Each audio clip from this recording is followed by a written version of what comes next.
And we are just over 2.5 hours until kickoff in college football's biggest game of the year, the national title game. It is Indiana versus the Miami Hurricanes. Well, so sorry to do this to you folks on a day where we're in the 20s in Kentuckiana because you're taking a live look right now at Hard Rock Stadium in Miami, Florida, where it is 66 degrees outside.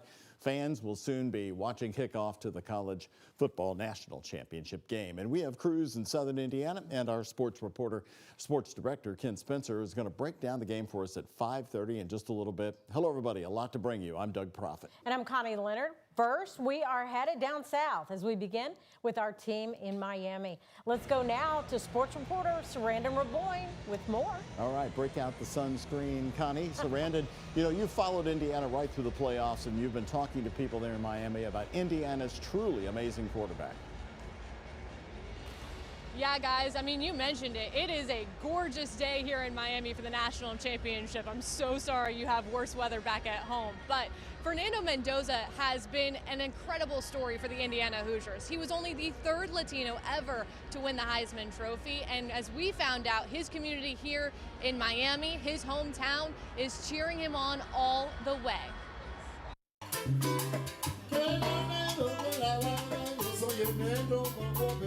Miami, known for its vibrant music, food, and Cuban flair, is also known as the home of Heisman winner Fernando Mendoza. Growing up in Miami and basically whole identity being, a Cuban living in Miami whose grandparents, all four grandparents, immigrated from Cuba to Miami, made their way, had the American dream. A dream that's becoming a reality.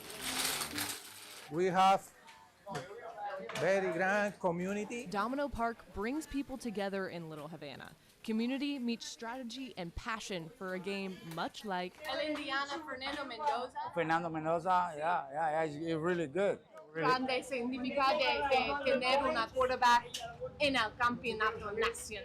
Oh, that's good. It's really good. It's Cuban. It's my country. Very good, Miami. Growing up just miles, where he'll take another national stage in a place that was his foundation. Every state championship we've won, we've had a Mendoza on our roster.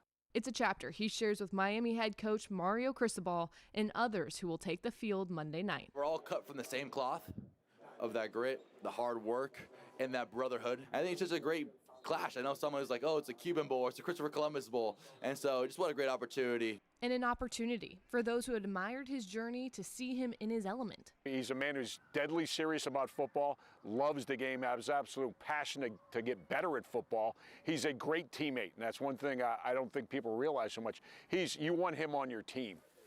I'm from Miami 100%, but I want Mendoza to win this game because the only way that Miami can have 100% of Cubans in the book is from Mendoza, okay? So I want Mendoza to win. I'm not a traitor. I just want the Cuban to be in the book. And I know how much it would mean to people, and I know that the best way to accomplish this goal is to really just focus on the football and do my part. Y con suerte, with luck, they can see Mendoza accomplish something special. So he can be the champion, the Cuban champion.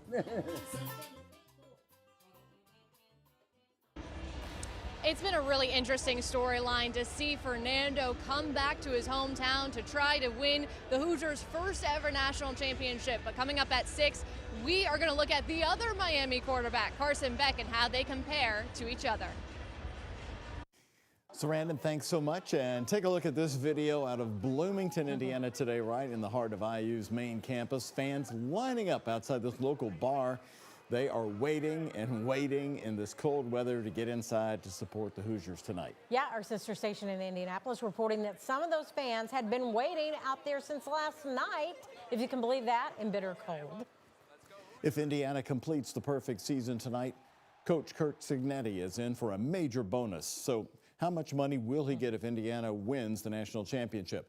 According to the parameters of the contract extension that he signed in October, Cignetti will earn a $2 million bonus.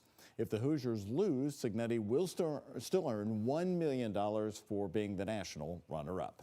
And as a reminder, after the game tonight, we'll be bringing you live coverage of tonight's post-game press conference with Coach Curt Cignetti. Here's how you can watch it. We're going to be streaming it live on the free WHAS 11 Plus app. So now's a great time to go ahead and download it if you have not done it yet, and you can watch the post-game news conference. It's on your smart TV. Sure would be nice to have that weather down there, huh? Yeah, But right? yes, we are in the deep freeze. We knew January would come back, and our chief meteorologist, Mallory Schnell, is looking ahead to tonight. You say the wind chill could take us, what, below zero? In some spots, especially outside of the city, certainly. So yeah, Miami, 64 degrees for kickoff tonight, looking a lot better than what we are dealing with here at home. We've had the sunshine today, which certainly has been nice as we take that live look from our Hughes and Coleman U of L Health camera.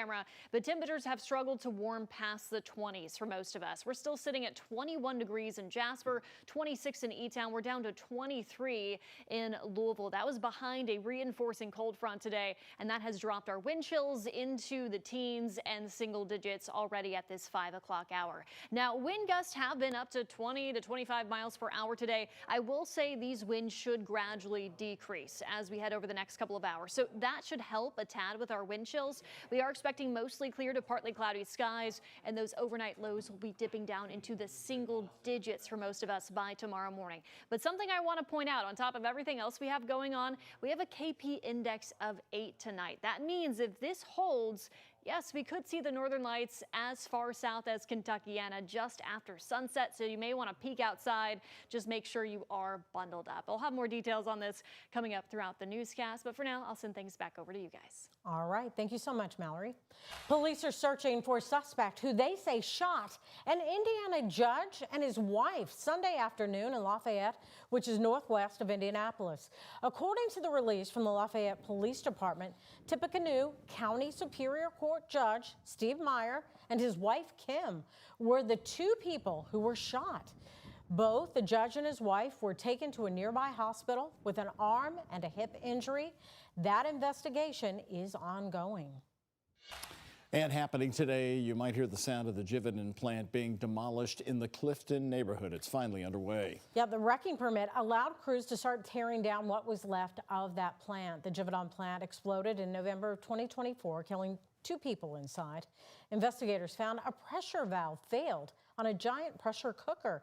And as you can see, after that devastating explosion, crews only have debris and the husk of buildings to clear out. Well, starting at 7 in the morning today through Thursday, crews are going to be tearing down the remaining buildings there in Clifton, and they expect the process to take about 40 days. Crews will then haul out the debris using the back roads like Payne Street and Grinstead to get to I-64 to haul the debris away. For a full look at the route being used, we've got it posted for you on our website, WHAS11.com. Right here tonight, billionaire Elon Musk is putting his influence and money on Kentucky's U.S. Senate race. The world's richest man has contributed $10 million in support of Nate Morris, one of the Republican candidates running for Mitch McConnell's seat. WHAS 11's political reporter Isaiah Kim Martinez has been following this big new development today. Isaiah, I know we've learned a lot more on this, and where's this money going to? Well, Doug, Connie, as we know, Elon Musk is no stranger to throwing big money behind major political figures, most notably Donald Trump in the 2024 general election. But this is the most he's donated to any candidate in a federal race other than Trump. We're told by a source familiar with the campaign that the $10 million came in last week after a recent conversation between Musk and Morris, who you see there, a Lexington-based tech entrepreneur. Musk reportedly was impressed by Nate Morris's business background and anti-establishment message.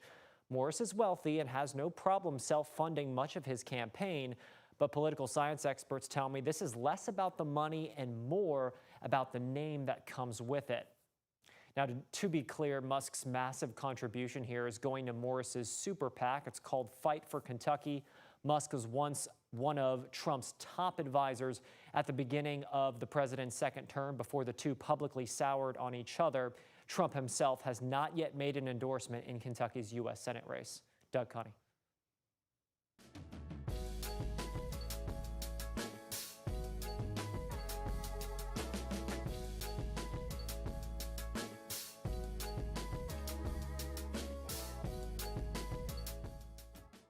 Well, happening today, it's Martin Luther King Jr. Day, honoring the birthday of the most iconic civil rights leader in American history.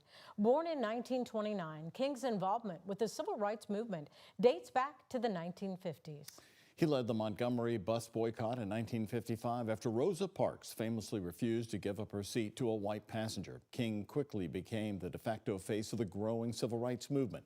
He was assassinated in Memphis, Tennessee in 1968. He would have turned 97 years old just last Thursday.